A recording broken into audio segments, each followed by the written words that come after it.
Hi friends, welcome back to my YouTube channel study lover RV. घटना चक्र पूर्वालोकन की इस सीरीज में आप सबका बहुत बहुत स्वागत है। लास्ट क्लास में हम अपने चैप्टर 6 के 24 क्वेश्चंस तक कंप्लीट कर चुके हैं। आज की क्लास में हम आगे के क्वेश्चन सॉल्व करेंगे। तो आइए चलिए हम क्लास स्टार्ट करते हैं। हमारा क्वेश्चन है 25। सूची 1 को सूची 2 से सुमेलित कीजिए तथा नीचे दिए गए कूटों का प्रयोग कर सही उत्तर का चयन कीजिए। एक साइड संविधान के अनुच्छेद दे रखे हैं और दूसरी साइड पे क्या दे रखा है, प्रावधान दे रखे हैं। अनुच्छेद 215, तो 215 में क्या आता है, उच्च न्यायालयों का अभिलेख न्यायालय होना। ए को मैच करेंगे हम 4 से। फिर बी पर है अनुच्छेद 222, 242 में क्या आता है, किसी न्यायाधीश का एक उच्च न्यायालय से दूसरे न्यायालय में जो अंतरण होता है। तो बी का हम मैच करेंगे, बी को मैच करेंगे फर्स्ट से। तो ए का 4 किस में है, ए का 4 2 में दे रखा है, ऑप्शन ए में भी दे रखा है, बी में भी दे रखा है। फिर बी का फर्स्ट एक ही ऑप्शन में, ऑप्शन ए में, तो हमारा आंसर होगा ऑप्शन ए। और देख लेते हैं अनुच्छेद 226, इसमें क्या आता है, तो ये रिट से रिलेटेड है। 226 को मैच करेंगे हम 3 से। फिर है अनुच्छेद 227, इसमें क्या आता है, सभी न्यायालयों के अधीक्षण की शक्ति। तो हमारा आंसर क्या हो गया, ऑप्शन सी। क्वेश्चन नंबर 26 है, भारतीय संविधान के किस अनुच्छेद में केंद्र शासित प्रदेश है उनके लिए उच्च न्यायालय का प्रावधान है। तो इसका आंसर है ऑप्शन बी, अनुच्छेद 241। ऑप्शन जो ए दे रखा अनुच्छेद 240, इसमें क्या आता है, इसमें आता है कुछ संघ राज्य क्षेत्र है उनके लिए विनियम बनाने की राष्ट्रपति की शक्ति। अनुच्छेद 242 ये क्या है, ये निरस्त हो चुका है। अनुच्छेद 239 ये संबंधित है संघ राज्य क्षेत्रों के प्रशासन से। तो हमारा आंसर हो गया ऑप्शन बी। क्वेश्चन नंबर 27 है, सूची 1 को सूची 2 से सुमेलित कीजिए तथा सूचियों के नीचे दी गए कूट का सही उत्तर का चयन कीजिए। सूची 1 सूची 2, तो अनुच्छेद 76 में क्या आता है, भारत का महान्यायवादी। ए का देखेंगे, ए का 3, ए के ऑप्शन में बी, तो बी हमारा आंसर होगा। और देख लेते हैं अनुच्छेद 148 में क्या आता है, ये नियंत्रक एवं महालेखा परीक्षक से रिलेटेड है। फिर अनुच्छेद 75 एक इसमें आता है केंद्रीय मंत्रियों की नियुक्ति। अनुच्छेद 131 इसमें आता है सर्वोच्च न्यायालय का क्षेत्राधिकार। आंसर हो गया हमारा ऑप्शन बी। क्वेश्चन नंबर 28 है, सूची 1 को सूची 2 से सुमेलित कीजिए तथा सूचियों के नीचे दिए गए कूट का प्रयोग कर सही उत्तर चुनिए। एक साइड सूची 1 में प्रावधान है, दूसरी साइड अनुच्छेद संख्या है। तो विधि की सम्मुख समानता ये किस में आता है, ये आर्टिकल 14 में आता है। ए का देखेंगे 3, ए का 3 एक ही में है, तो आंसर हो गया हमारा ऑप्शन बी। कार्य करने का अधिकार ये आता है अनुच्छेद 41 में, 41 में। बी का हो गया 4, कार्य करने के लिए सही और मानवीय स्थितियां ये आता है अनुच्छेद 42 में। सी का हो गया 1, और फिर बच्चों के लिए मुफ्त तथा अनिवार्य शिक्षा ये आता है अनुच्छेद 45 में। आंसर हो गया हमारा बी। बच्चों के लिए मुफ्त तथा अनिवार्य शिक्षा का प्रावधान मूलतः ये नीति निदेशक तत्व जो है, डीपीएसपी प्रिंसिपल है, इनके तहत अनुच्छेद 45 है इसमें वर्णित था। परंतु जो 86वां संशोधन आया था इसके द्वारा 2002 से, इससे अनुच्छेद 21 का है, इसके रूप में मूल अधिकारों में शामिल किए जाने के साथ साथ अनुच्छेद 45 में इसके स्थान पर शैशव पूर्व देखभाल तथा 6 वर्ष से कम आयु के बच्चों की शिक्षा के लिए व्यवस्था इससे प्रतिस्थापित किया गया है। क्वेश्चन नंबर 29 है, निम्नलिखित में से कौन सा सही सुमेलित नहीं है। इसमें नहीं पूछा है, एक साइड भारतीय संविधान का अनुच्छेद है, दूसरे साइड पे संबंधित राज्य हैं। तो अनुच्छेद 371 का नागालैंड से रिलेटेड है, करेक्ट है ये। अनुच्छेद क्वेश्चन नंबर ऑप्शन बी 371 का ये असम से रिलेटेड है, ये भी करेक्ट है। सी है 31 का मेघालय, तो ये करेक्ट नहीं है, ये मेघालय से नहीं बल्कि मणिपुर से रिलेटेड है। फिर है डी 371 का आंध्र प्रदेश से रिलेटेड, तो ये भी करेक्ट है। तो हमारा आंसर होगा ऑप्शन सी। अब हमारी क्लास 6 है वो समाप्त हुई। अब हम स्टार्ट करेंगे अपनी क्लास 7, जो वो नेक्स्ट क्लास जो कि है चैप्टर 7। हमारा 6 चैप्टर कंप्लीट होगा। चैप्टर 7 है हमारा अनुसूचियां। तो आइए चलिए हम अपनी क्लास आगे स्टार्ट करते हैं। अनुसूचियां, तो भारतीय संविधान है इसमें मूल रूप से 8 अनुसूचियां थी, लेकिन वर्तमान में संशोधन के बाद इनकी संख्या बढ़ गई है। अब कितनी हो गई है, 12 हो गई है। और ये अनुसूचियां संविधान के अनुच्छेदों की व्याख्या करती हैं और प्रशासनिक विवरण वो प्रदान करती हैं। और यहाँ पे हम 12 सूचियां उनके बारे में पढ़ेंगे। भारतीय संविधान की 12 अनुसूचियां। सबसे पहले पहली अनुसूची, इसमें क्या क्या दे रखा है, तो ये संबंधित राज्यों और केंद्र शासित प्रदेश के जो नाम है और उनकी जो क्षेत्रीय सीमाएं हैं वो आता है इसमें।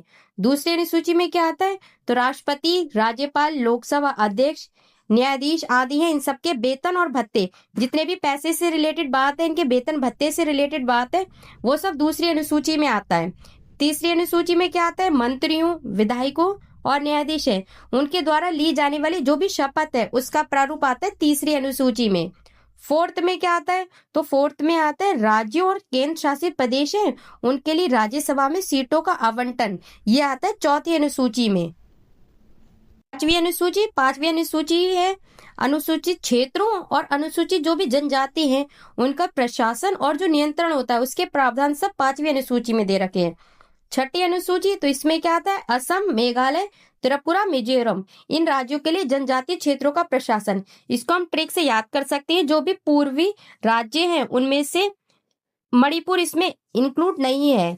ए से असम, एम से मेघालय, टी से त्रिपुरा और एम से मिजोरम, तो हम इसको ट्रिक से याद कर सकते हैं, एटीएम। एटीएम में मणि नहीं, मतलब एटीएम में कैश होता है, मणि नहीं होती है। तो इस तरह से इस पूर्वी राज्यों में इसमें जो 4 शामिल हैं वो है असम, ए से असम, एम से मेघालय, टी से त्रिपुरा, एम से मिजोरम, और इसमें मणिपुर इंक्लूड नहीं है। तो याद रखना है कि एटीएम में मणि नहीं, एटीएम में क्या होता है, कैश होता है। तो इस ट्रिक से हम याद रख सकते हैं।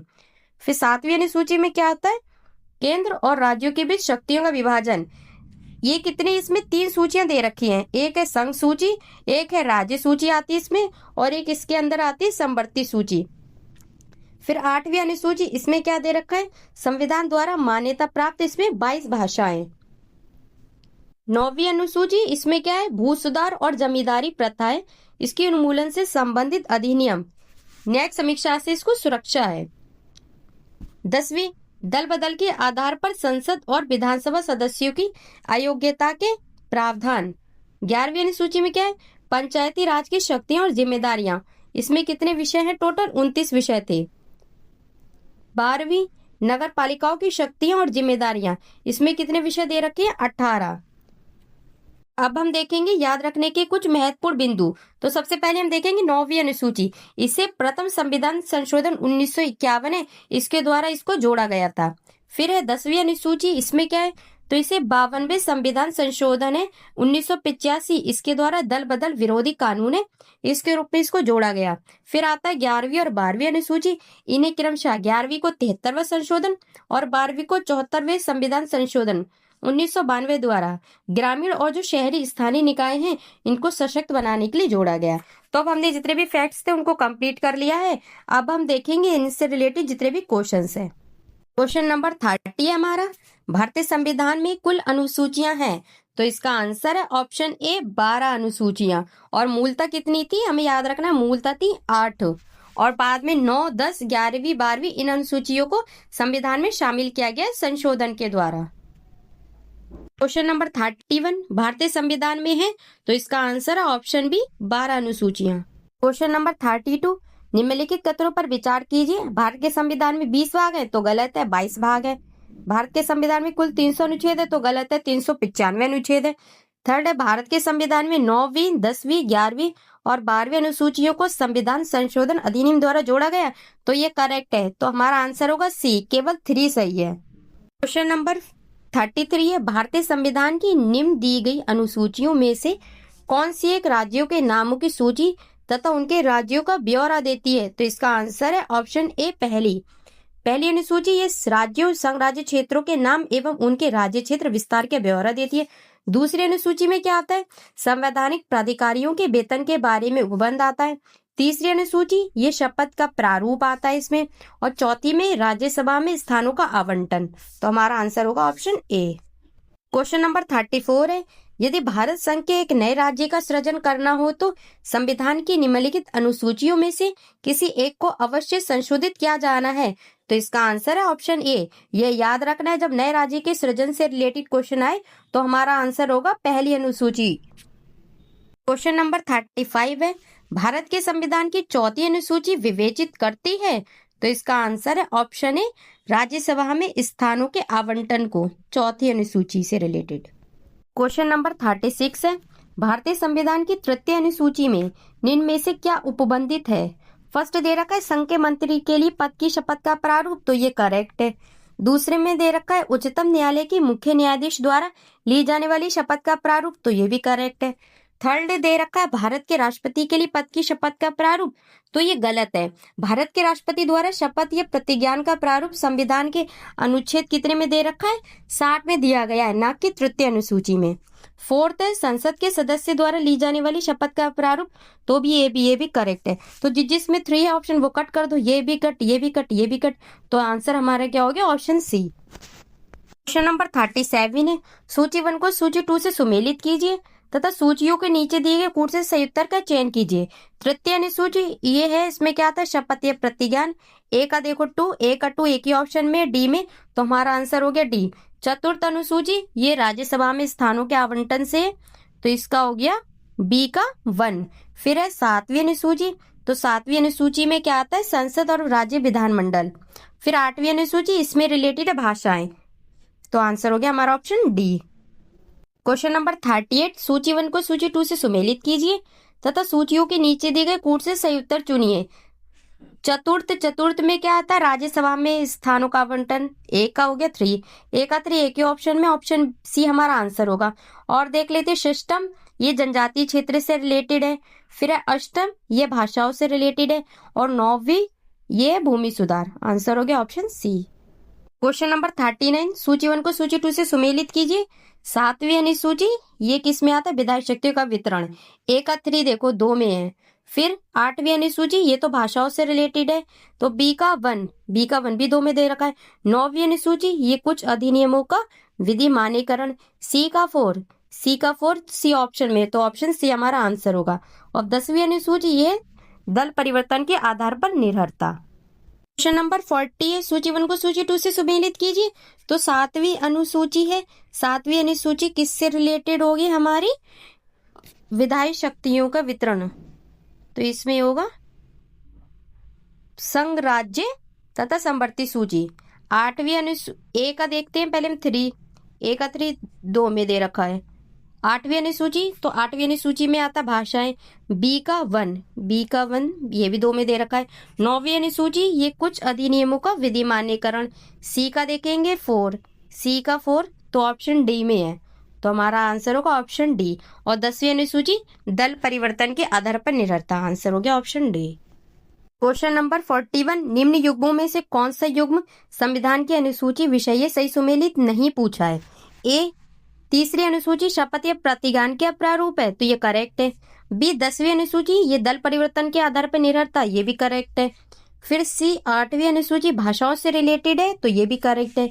डी, 9वीं अनुसूची राज्यसभा में स्थानों का आवंटन, तो ये गलत है, तो हमारा आंसर होगा ऑप्शन डी। जो राज्यसभा में स्थानों का आवंटन है ये किसमें? चौथी अनुसूची में है। और 9वीं अनुसूची में विशिष्ट अधिनियमों एवं विनियमों का विधि मान्यकरण है। क्वेश्चन नंबर 42 है, भारत के संविधान की किस अनुसूची के अधीन जो जनजातीय भूमि का खनन है उसके लिए निजी पक्षकार है उनको अंतरण, अकृत और शून्य घोषित किया जा सकता है?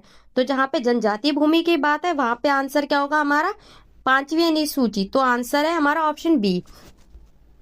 क्वेश्चन नंबर 43 है, यदि किसी विशिष्ट क्षेत्र को भारत के संविधान की 5वीं अनुसूची के अधीन लाया जाए तो निम्नलिखित कथनों में से कौन सा एक इसके परिणाम को सर्वोत्तम रूप से प्रतिबिंबित करता है? ए दे रखा है, इससे जनजातीय लोगों की जमीनें गैर जनजातीय लोगों को अंतरित करने पर रोक लगेगी, तो ये हमारा आंसर करेक्ट है, आंसर हो गया हमारा ऑप्शन ए। क्वेश्चन नंबर 44 है, 5वीं अनुसूची किस विशिष्ट समूह के लोगों के शासन और हितों की सुरक्षा से संबंधित है? तो जहाँ पे 5वीं अनुसूची है तो वो किससे रिलेटेड है? अनुसूचित जनजाति, तो हमारा आंसर होगा ऑप्शन सी, अनुसूचित जनजाति। क्वेश्चन नंबर 45, भारत के संविधान की किस अनुसूची में विभिन्न राज्यों में अनुसूचित क्षेत्र को प्रशासन और नियंत्रण के लिए विशेष उपबंध है? तो इसका आंसर ऑप्शन बी 5वीं। तो फ्रेंड्स आज की क्लास हमारी यहीं पे समाप्त होती है। अब हम आपसे मिलेंगे नेक्स्ट क्लास में, उसमें हम करेंगे आगे के क्वेश्चन। तब तक के लिए थैंक यू, जय हिंद।